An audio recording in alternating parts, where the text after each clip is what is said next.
Hello students, welcome to the third session on chapter number 15, probability. In this video, we'll be doing exercise 15.2, which is also the optional exercise of this chapter.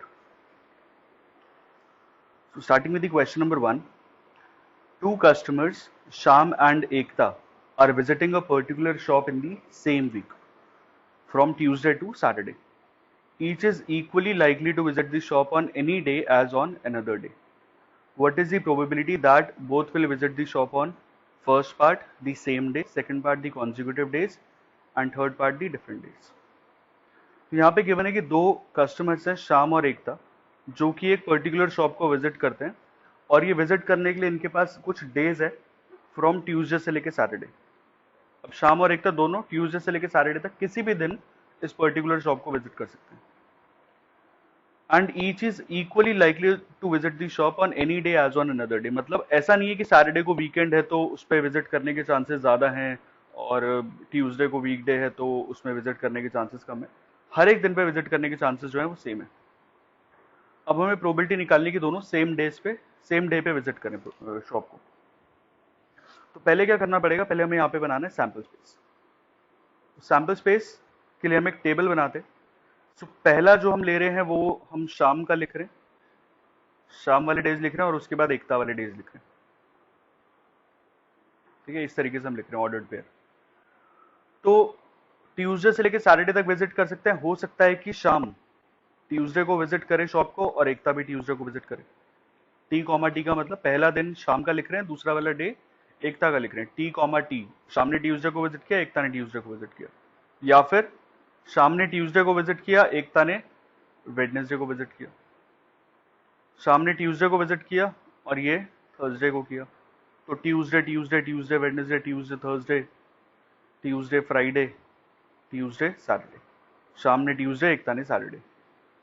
Similarly अगर हम आगे देखें तो अगर शाम ने Wednesday को किया तो एकता ट्यूसडे को कर सकती है या फिर दोनों वेडनेसडे को कर सकते हैं। शाम ने वेडनेसडे को किया, एकता ने थर्सडे को किया। शाम ने वेडनेसडे को किया, एकता ने फ्राइडे को किया।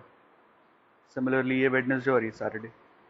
इस तरीके से हमारा पूरा सैंपल स्पेस क्रिएट होगा क्योंकि यहाँ पे टोटल 5 दिन है, ट्यूसडे से लेके सैटरडे। देयर आर 5 डेज और 5 डेज शाम के, 5 डेज एकता के। तो टोटल नंबर ऑफ डेज निकालने के लिए विल मल्टीप्लाई 5 एंड 5, तो you will gate 25 which is the total number of cases. तो मैंने ये 5 इंटू 5 का एक ब्लॉक बनाया हुआ है।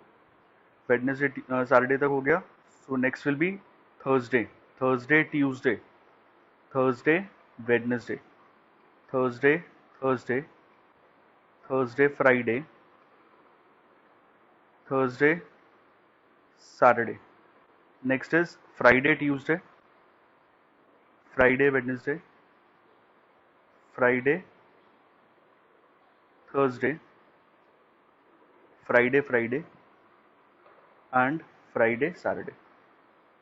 Next is Saturday, Tuesday, Saturday, Wednesday, Saturday, Thursday, Saturday, Friday, and Saturday, Saturday. Both visit the shop on Saturday. ठीक है, तो ये सैंपल स्पेस हमारा बने। तो फर्स्ट पार्ट जो है, जो प्रोबेबिलिटी हमने निकालनी है, that is they visit the shop on same day. Same day की प्रोबेबिलिटी निकालनी। तो सेम डे वाले केसेस कौन कौन से होंगे? ये Tuesday Tuesday, Wednesday Wednesday, Thursday Thursday, Friday Friday और ये सैटरडे सैटरडे। जो ये डायगनल वाले केसेस आ रहे हैं ये हमारे सेम डे वाले हैं। तो देयर आर 5 केसेस जहां पे ये सेम डे पे विजिट कर सकते हैं and the total number of cases are 25। यहां लिख देते हैं total cases, these are 25 cases. So 5 upon 25 which is 1 by 5. Second part is they visit the shop on consecutive days. अब consecutive का क्या मतलब है? consecutive days का मतलब है साथ साथ वाले दिन। साथ साथ वाले दिन कौन से होंगे? अब साथ साथ वाले दिन जैसे हम देखेंगे तो ट्यूसडे वेडनेसडे, ये साथ साथ वाले दिन है। एक शाम ने ट्यूसडे को किया, एकता ने वेडनेसडे को किया, साथ साथ वाले दिन। शाम ने वेडनेसडे को किया, एकता ने थर्सडे को किया, ये साथ साथ वाले दिन। थर्सडे फ्राइडे ये साथ वाले दिन है। फ्राइडे सैटरडे ये साथ वाले दिन। सिमिलरली अगर हम यहाँ देखें वेडनेसडे ट्यूसडे, ये भी साथ साथ वाले दिन है कि शाम ने वेडनेसडे को किया, एकता ने ट्यूसडे को किया, है तो ये भी साथ साथ वाले दिन। Similarly Thursday Wednesday, Friday Thursday and Saturday Friday. Consecutive मतलब साथ साथ वाले दिन तो ये क्या क्या आ रहे हैं, 8 केसेस आ रहे हैं. सो the probability will B 8/25. Third part is they visit the shop on different days. Probability of visiting the shop on different days. अभी जो हम सेम डेज का निकाल रहे थे तो हमने ये डायगनल वाले देखे, Tuesday Tuesday, Wednesday Wednesday, Thursday Thursday, Friday Friday and Saturday Saturday. तो आउट ऑफ टोटल 25 केसेस ये 5 केसेस वो हैं जहां पे सेम आ रहे हैं, सेम डे. सेम के अलावा जो भी केसेस हैं ये सारे डिफरेंट डेज हैं. ट्यूसडे वेडनेसडे हो, चाहे ट्यूसडे थर्सडे हो, चाहे ट्यूसडे फ्राइडे हो, all are different days. So इसका मतलब बाकी बचे हुए कितने केसेस हैं, 20, and total number of cases are 25. So the probability will be 4/5. तो probability of visiting the shop on different days will be 4/5. Okay.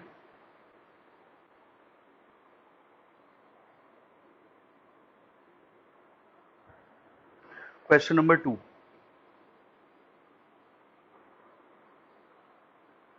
Question number 2 is, a die is numbered in such a way that its faces show the number 1, 2, 2, 3, 3, 6. It is thrown 2 times and the total score in 2 throws is noted. अब एक dice जिसके ऊपर numbers normal नहीं लिखे, इस पे लिखा है 1, 2 फेसेस पे 2 लिखा है, 2 फेसेस पे 3 लिखा है और एक फेस पे 6 लिखा है. इस डाइस को हमने रोल किया और उसके बाद हमने क्या किया, जब इसको 2 बार रोल किया तो दोनों थ्रोज पे जो नंबर आया है उसका हमने टोटल किया. जैसे कि अगर हमने फर्स्ट थ्रो किया, नंबर मिला 1, और सेकंड थ्रो किया तो फिर से नंबर 1 मिला, तो सम कितना हो गया इनका, सम विल बी 2. अगर फर्स्ट थ्रो पे 2 आया, सेकंड थ्रो पे 1 आया, तो टोटल कितना हो गया, 2 + 1 3. फर्स्ट थ्रो पे 2 आया, सेकंड थ्रो पे 1 आया, तो टोटल कितना हो गया 3. क्योंकि 2 2 बार था तो इसलिए यहाँ पे 2 केसेस लिए. तो इस तरीके से हमें टेबल कंप्लीट करना है. अगर फर्स्ट थ्रो पे 6 आया, सेकंड थ्रो पे 1 आया, तो total will B 6 + 1 which is 7. Okay, तो ऐसे टेबल कंप्लीट करेंगे. तो अगर फर्स्ट थ्रो पे 1 आया, सेकंड थ्रो पे 2 आया, तो total will be 3. First row पे 2 आया, सेकंड पे 2 आया, तो ये हो जाएगा 4. सिमिलरली यहाँ पे 2 + 2 this is also 4, 3 + 2 is 5 and 6 + 2 is 8. Next देखेंगे तो 1 + 3 this is 4, 2 + 3 this is 5, 2 + 3 is again 5, 3 + 3 6, 3 + 3 6, 6 and 3 9, 3 and 1 4, 3 and 2 5, 3 and 3 6, 3 and 3 6. बाकी हमें कंप्लीट करके दे रखा है. तो पहले तो हमें ये टेबल कंप्लीट करना था, यहाँ लिखा है कंप्लीट द फॉलोइंग टेबल. इसके बाद हमें क्या करना है, what is the probability that the total score is even. अब probability of getting an even score, इसकी प्रोबेबिलिटी निकालनी है. तो काउंट करते हैं कि इवन केसेस आ कितने हैं. अच्छा, टोटल जो पॉसिबिलिटीज हैं, टोटल नंबर ऑफ केसेस, ये हमारे पास 36. क्योंकि पहले डाइस के 6 आउटकम, अगले डाइस के फिर से 6 आउटकम, तो total will B 6 × 6 which is 36 cases. अब इवन नंबर है, इसकी प्रोबेबिलिटी क्या होगी, इवन नंबर ऑफ केसेस कौन कौन से हैं, 2 4 4, 3 यहाँ हो गए, 4 5, ये 6 7 8 9 10 11 12 13 14 15 16 17 18. So that means there are 18 cases जहां पे सम हमें इवन मिल रहा है and total number of cases are 36. So the probability will be 1/2. 18 और 36 cancel out होके 1/2.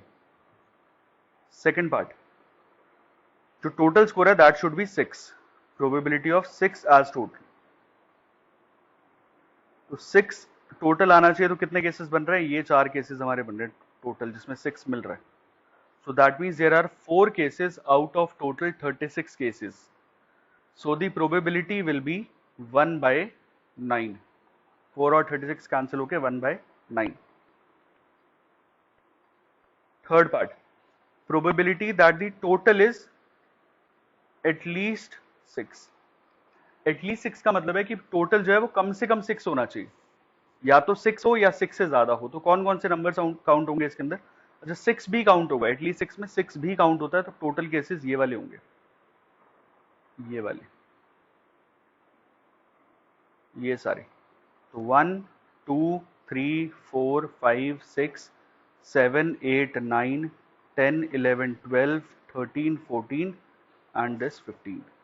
So 15/36 which is 3 से गया तो 5, 3 से गया तो 12, This is the answer, 5 by 12. Okay. Question number 3. A bag contains 5 red balls. So number of red balls, this is 5, and some blue balls. अब blue balls पता नहीं है. Number of blue balls, this is x.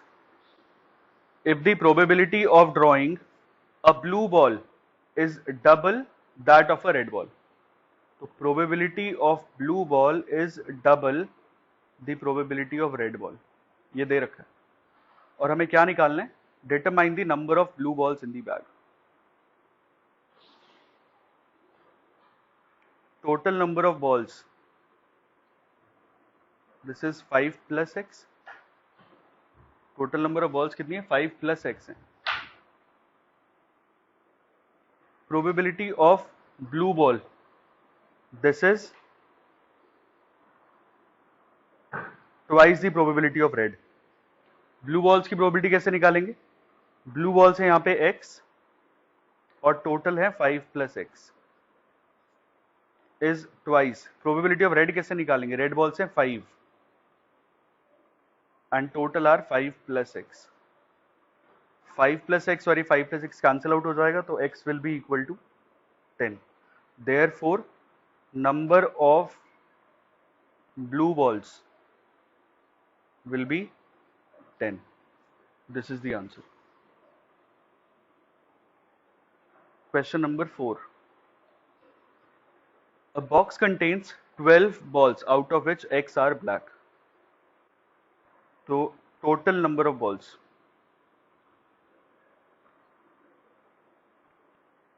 ये दे रखी है 12, out of which x are black.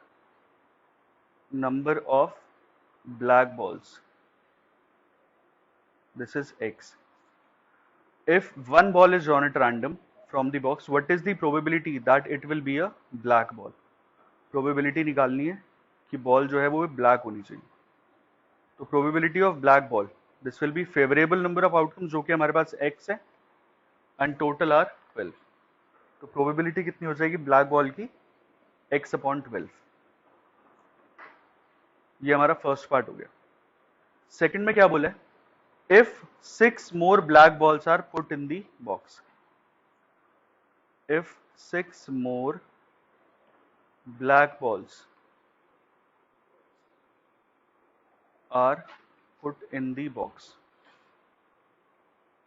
तो होगा क्या कि टोटल नंबर ऑफ बॉल्स जो हैं,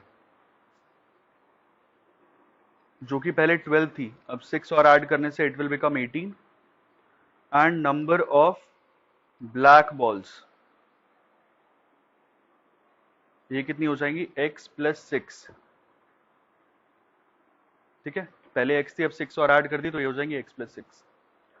प्रोबेबिलिटी निकालनी है अब ब्लैक बॉल की. The probability of drawing a black ball is now double of what it was before. अब ब्लैक बॉल निकालने की प्रोबेबिलिटी क्या है? दिस इज x प्लस 6, ये favourable x plus 6 upon total 18. अब अकॉर्डिंग टू क्वेश्चन हमें दे रखा है कि x प्लस 6 अपॉन 18, अब जो प्रोबेबिलिटी है वो double of what it was before. अब वाली प्रोबेबिलिटी इज ट्वाइस पहले वाली प्रोबेबिलिटी. और हमें क्या करना है? ये x की वैल्यू निकालनी है. Find x. ये कैंसिल आउट हो गया. 2 6 12, 6 3 18. क्रॉस मल्टीप्लाई करेंगे तो you will get x plus 6 is equal to 3x, 6 is equal to 2x, तो x की वैल्यू आ जाएगी 3. और हमें यहाँ पे x की वैल्यू ही निकालनी थी. Okay. Question number 5. A jar contains 24 marbles. So total number of marbles, this is 24. If a marble is drawn at random from the jar, the probability that it is green is 2 by 3. अब इसमें से कुछ green थे, कुछ blue थे, और green की जो प्रोबेबिलिटी है that is 2 by 3. So let number of green marbles, ये x मान लिया. तो ग्रीन की प्रोबेबिलिटी क्या होगी? Favourable number of outcomes upon total number of outcomes. Favourable x है, टोटल 24 है। अब अकॉर्डिंग टू क्वेश्चन हमें दे रखा है कि जो ग्रीन की प्रोबेबिलिटी है दैट इज 2/3। ग्रीन की प्रोबेबिलिटी कितनी निकाली थी? x/24, this is equal to 2/3। 3 और 1 आंसर आउट हो गया 8 पे, x will be equal to 16। इसका मतलब number of green marbles, this is 16। तो नंबर ऑफ ब्लू मार्बल्स कितने हो जाएंगे? टोटल 24 थे, 16 जिसमें से ग्रीन है, तो blue will be 24 minus 16 which is 8। Okay. So with this we have completed chapter number 15. We'll continue with the next chapter in the next video. Thank you so much.